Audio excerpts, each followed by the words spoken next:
Assalomu alaykum, hurmatli tinglovchilar. Bugungi mavzuimiz virusli gepatit qo'zg'atuvchilari. Virusli gepatitlar muammosi bugungi kunda tibbiy virusologiyaning eng dolzarb muammolaridan biri hisoblanadi. Hatto so'nggi 25-30 yil ichida A, B, C, D, E, F, G gepatitlarning aniqlanishi va ularning fizik, kimyoviy, biologik va klinik epidemiologik xususiyatlari o'rganilganda ham ko'plab hal qilinmagan masalalar qolmoqda. Virusli gepatitlar yuqish yo'llari va mexanizmlari turlicha bo'lgan polietiologik antroponoz virusli kasalliklar guruhidir. Virusli gepatitning qo'zg'atuvchilari turli taksonomik guruhlarning viruslari o'z ichiga oladi. Ularning barcha asosan jigar hujayralarining o'ziga xos zararlanishini keltirib chiqarish qobiliyati bilan ajralib turadi. Virusli gepatitlar quyidagi epidemiologik xususiyatlarni hisobga olgan holda ajratiladi. Parenteral yuqish mexanizmiga ko'ra gepatit B, C, D, G qo'zg'atuvchilari transfuksiya, inyeksiya, perinatal va jinsiy yo'llar bilan yuqadi. Bundan tashqari gepatit B va D viruslari maishiy kontakt yo'li bilan ham yuqadi. Infeksiyalangan qon bilan aloqa qilishni o'z ichiga olgan har qanday vaziyat infeksiyaga olib kelishi mumkin. Yuqorida keltirilgan viruslar keltirib chiqaradigan yuqumli jarayonlar kasallikning surunkali va virus tashuvchanlik holatlari bilan tavsiflanadi. Enteral yo'l bilan yuquvchi virusli gepatitlar A, E turlari kiradi.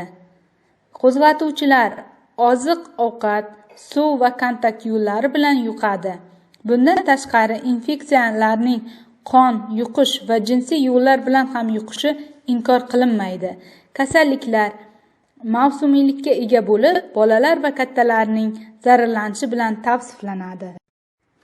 Yuqoridagi nomlari keltirilgan viruslar natijasida rivojlangan yuqumli jarayonlar har doim o'tkir shaklda kechib, odatda tuzalishi bilan tugaydi va virus tashuvchanligi rivojlanmaydi. Gepatit A virusi. Gepatit A o'tkir gepatit simptomakompleks rivojlanish hamda jigarning klinik va morfologik zararlanishi bilan kechadigan fekal oral yuqish bilan rivojlangan yuqumli kasallik hisoblanadi.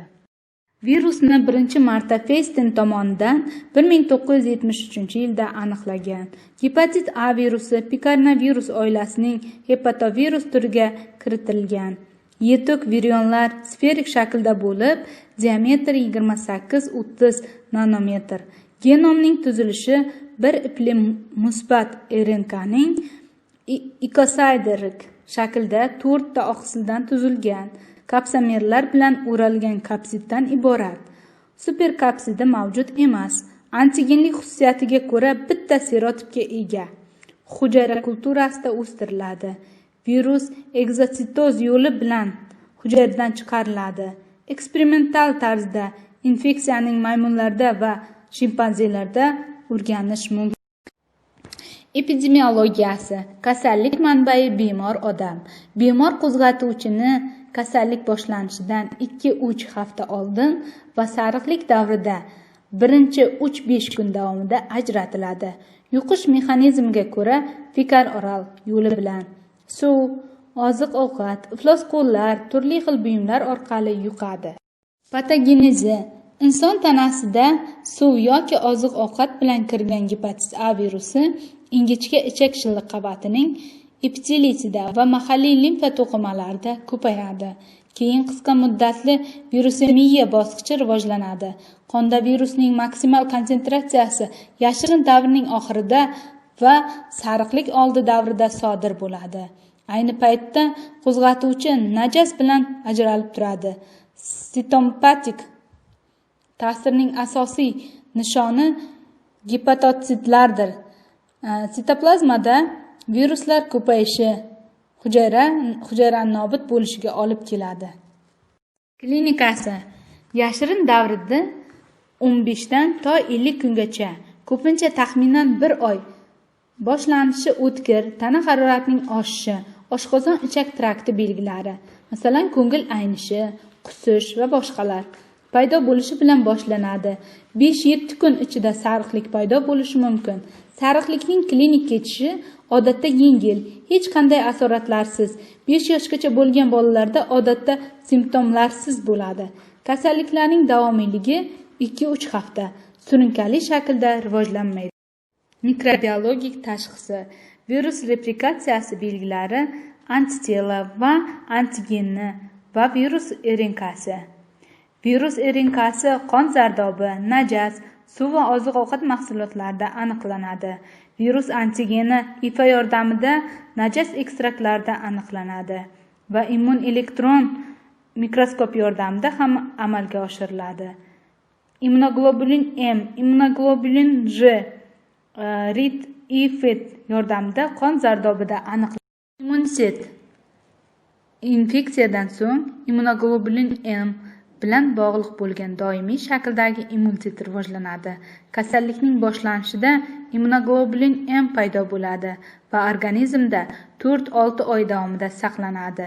1 yoshgacha bo'lgan bolalarda platsenta orqali onadan o'tgan antitanalar aniqlanadi va bu gumoral hamda ichakda mahalliy immunitetni rivojlantiradi.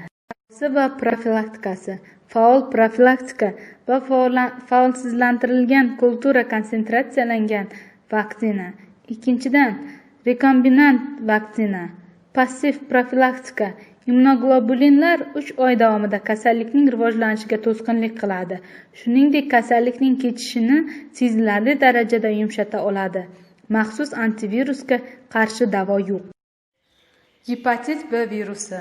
Gepatit B antropanoz, asosan parenteral yo'l bilan yuquvchi kasallik. Rivojlanishi davomida virus tashuvchanlik, o'tkir va surunkali shakl holatda kechuvchi yuqumli kasallik bo'lib, oxir oqibatda surunkali shakllarning o'tkir jigar yetishmovchiligi, surunkali gepatit, jigar sirrozi va jigar saratoni rivojlanishi mumkin bo'lgan jigar zararlanishi bilan xarakterlanadi.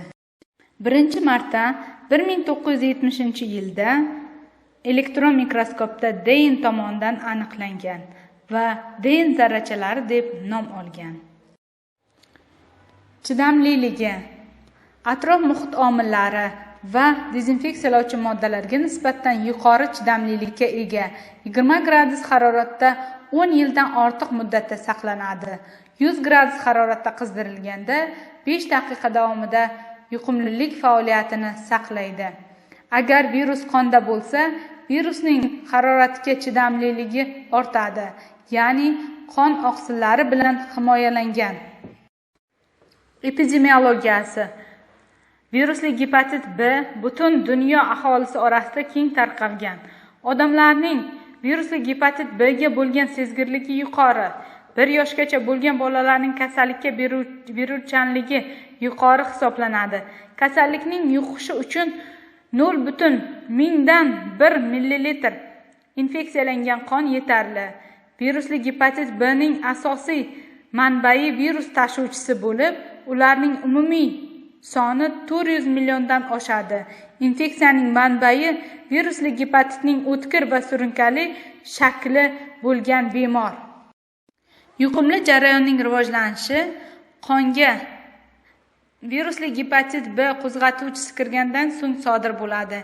Infeksiya parenteral jarayonlar, qon quyish va qon tarkibini tutuvchi dori-darmonlar kirishi bilan sodir bo'ladi. Shuningdek, infeksiya jinsiy aloqada, kundalik hayotda, mikrotransfer orqali onadan homilaga tug'ish jarayonida ham yuqadi. Qonda virusli gepatit B virusi jigar shikastlanishi belgilari boshlanishidan 2 oy oldin paydo bo'ladi va klinik sog'aygandan so'ng 5 yilgacha saqlanadi.